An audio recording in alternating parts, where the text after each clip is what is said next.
Well, good morning, everyone, and thank you for joining me today at Juanette's Crafting Corner. I'd like to thank a couple of people for their lovely comments. Sharon, Beverly, Kathleen, and Marie. And Marie sent me this wonderful journal cover. We are part of a community of online shoppers where this lady comes on and auctions or sells different vintage things. And in the chit chat, we were talking about, I think, trips and what have you. And I mentioned that I was going to Ireland in May. And Marie reached out to me and asked me if I would like the front and back of this old book.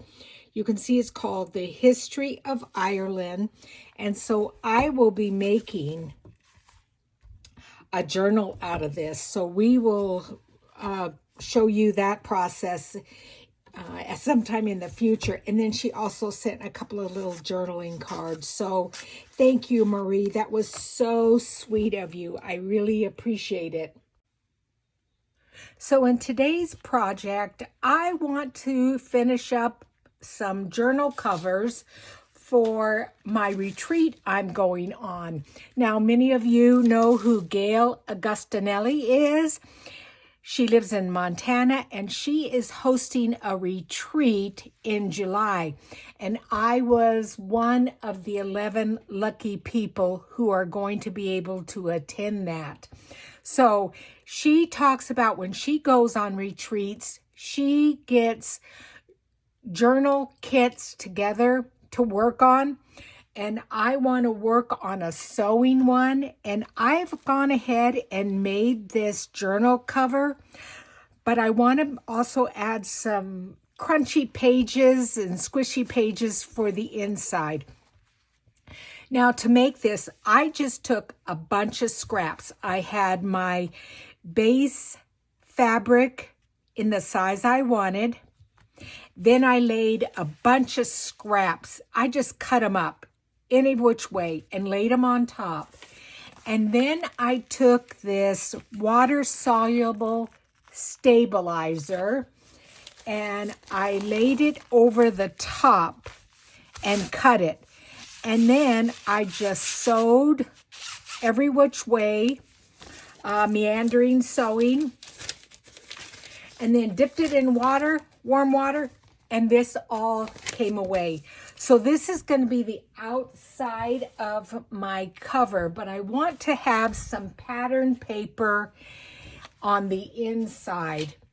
And 49 Dragonflies showed this little squishy thing to put inside a journal, and I loved it. So what she's done, and let me kind of just back out a little bit because I think I'm too close here. So what she did is she took pattern paper from a vintage sewing pattern. She measured her cover, which I'm going to do right here. It may not be totally exact. And then she cut it down. And I've got several layers here. And I can use this other for scraps. I think I skipped one layer here.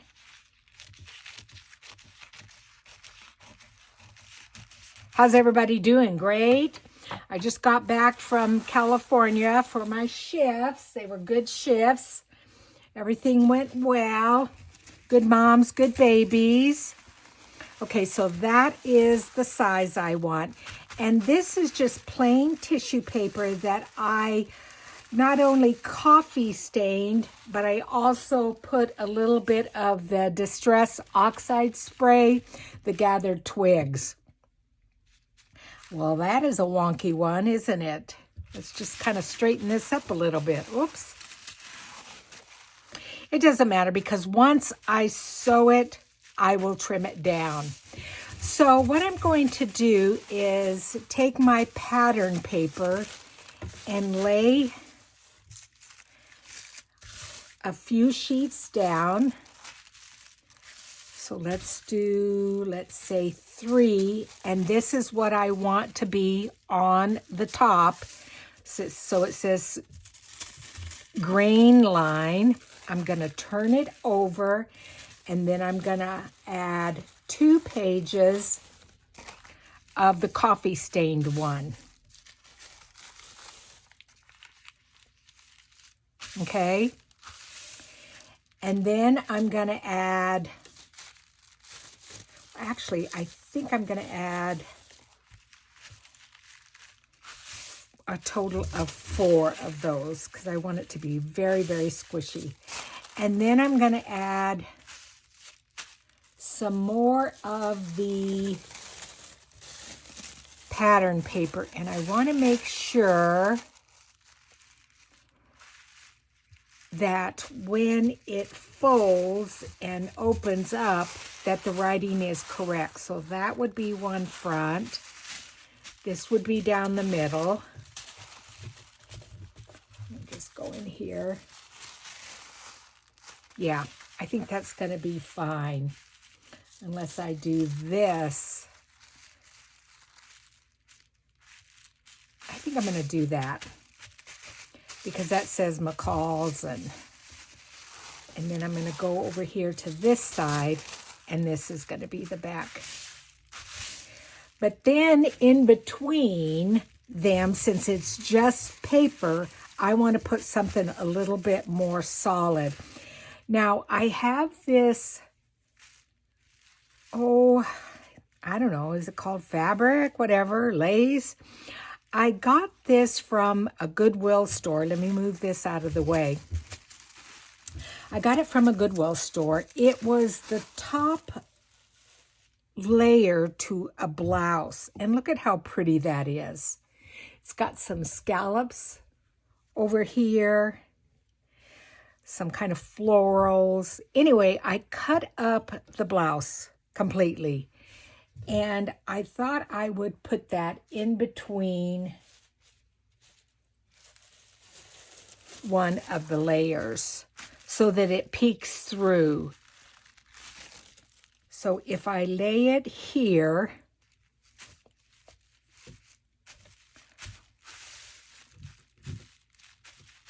and then lay this over the top, even when I sew it, you're going to see that beautiful lace there.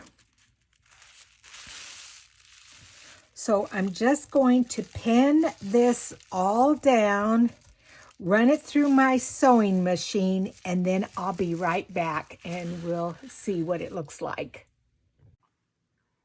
Okay, I've sewed all the way around it, and I did it 3 different times and just kind of wonky stitches. And so now I need to measure it to fit my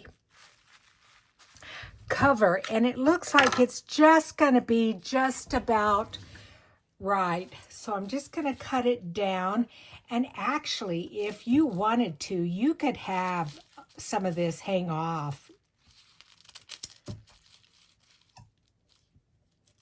And if some of it does, that's going to be fine. I'm not going to worry about it.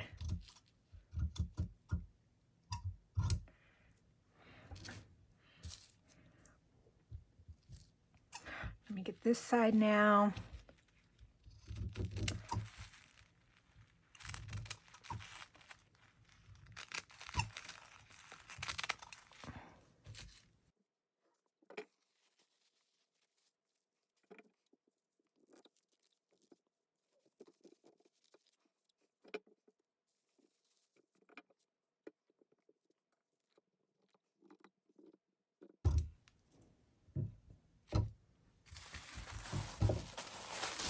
Okay, won't that be cool inside there?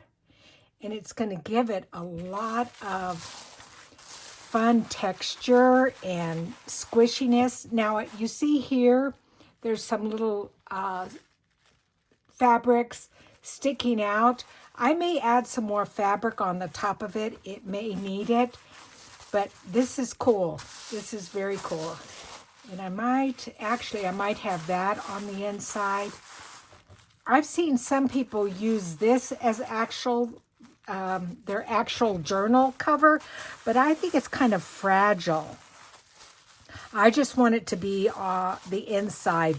We could put pockets here and then my signature there. So, what a fun idea, huh? So now what I'll start doing is collecting papers to go inside the journal, but that feels so good. And like here I made a little pocket out of a handkerchief. So it's going to have two little, pockets. This is an embroidery pattern here. Just some different little papers. This is an old McCall's pattern. This is a vintage woman here sewing on an old, I think it was a pedal sewing machine. Another piece of cross stitch there, just an old fabric. Anyway, I'm going to be putting a lot more things in this, but I just wanted to get going on my journal kits, but I just wanted to do this and show this to you. I think it's really pretty. So thank you for joining me today. I really appreciate it, and we'll see you guys next Monday. Thanks. Bye-bye.